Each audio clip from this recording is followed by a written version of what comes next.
आप जो भी पूछ रहे हैं 15 अगस्त उसका जन्मदिन था। 10 अक्टूबर 1977 का जन्म था। उसके बाद में करीबन 16.5 साल का होने के बाद मैंने उसको फौज में भर्ती किया, जो 15 अगस्त 1996 के दिन सेंट जाट सेंटर बरेली के अंदर उसको ट्रेनिंग करने के लिए एंट्री कर दिया। उस टाइम पर मैं भी जाट सेंटर में ही सर्विस कर रहा था और ट्रेनिंग करते करते के बाद वो जो है कसम परेड हुई, उसकी सिपाही बना। सिपाही बनने के बाद वो फिर 17 जाट की पोस्टिंग गया। उस समय 17 जाट की पोस्टिंग श्रीनगर में थी। इसके बाद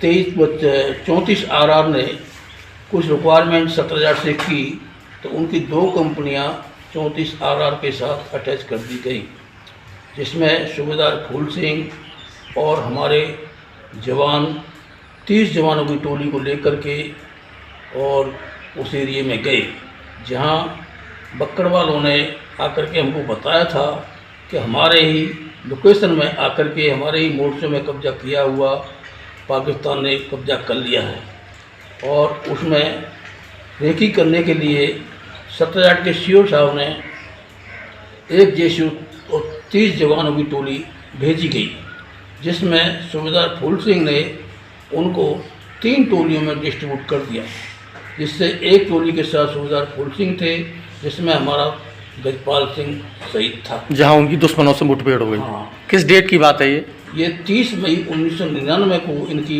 मोर्चे के पास मुठभेड़ हुई। उन्होंने जैसे मोर्चे के पास पहुँचे तो उन्होंने फायरिंग खोल दिया।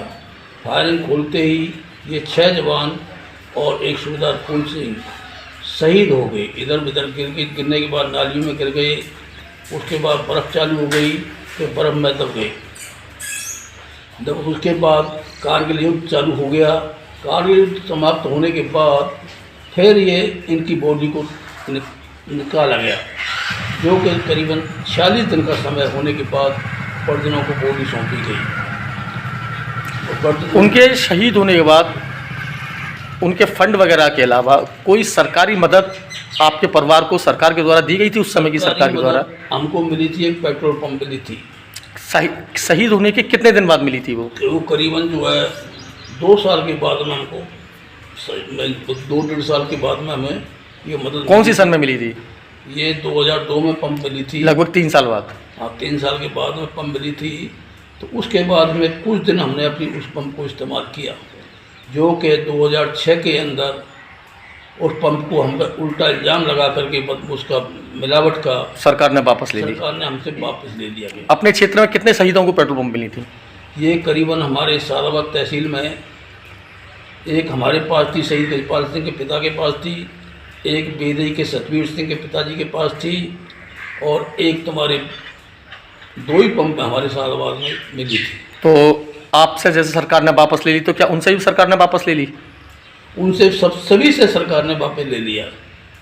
मतलब सरकारी मदद के नाम पे अभी तक कुछ समय पंप एक हमारे आगरा जिले के शहीद धर्मवीर की पेट्रोल पंप चालू चल रही थी, उसको भी करीबन 1.5 साल पहले उसको भी अपने कब्जे में ले लिया गया है। यानी सरकार ने शहीदों को जो पेट्रोल पंप का झुंझुना दिया था वो सबसे वापस ले लिया? सबसे वापस ले लिया, कोई न कोई इल्ज़ाम लगा करके। उसके अलावा कोई सरकारी मदद? कोई मदद नहीं मिली है हमें सरकारी उसके द्वारा। जब से आपका ना ही कोई सरकारी कर्मचारी हमारी, कोई जैसे 26 जनवरी है या 15 अगस्त है या कोई और एक शहीद दिवस है, कोई भी आदमी का प्रशासन से बंदा आज तक कोई मूर्ति पर नहीं आया, और ना ही किसी ने आकर के ये पूछा कि शहीदों के परिवारों में कोई दिक्कत है या कोई समस्या है, और अगर परिवार जाता भी है कोई समस्या लेकर के तो उसकी कोई सुनवाई नहीं करता है। तो अभी आप क्या चाहते हैं सरकारों से? अभी हम ये चाहते हैं, जैसे मान लो बेटा तो शहीद के ऊपर निछावर हो गया, और हमने भी करीबन 28 साल फौज में ही नौकरी करी, और हमारा अभी विचार ये है कि जैसे गवर्नमेंट में या परिवार के साथ कोई समस्या बनती है तो प्रशासन को उनके बारे में कोई समस्या उनकी सुननी चाहिए, और जैसे मान लो ऑफिस में जाता है या उसके पास जाता है और या घर पर आकर कोई न कोई समस्या उनकी सुननी चाहिए, जिससे पर शहीद के परिवारों को अपने देश की ऊपर कुर्बान होने वाले के माता पिता को गर्व हो। अपने गर्भ की और जो है अपने शरीर की हिफाजत का भरोसा रह सकता है कि हमारे ऊपर कोई है सरकार।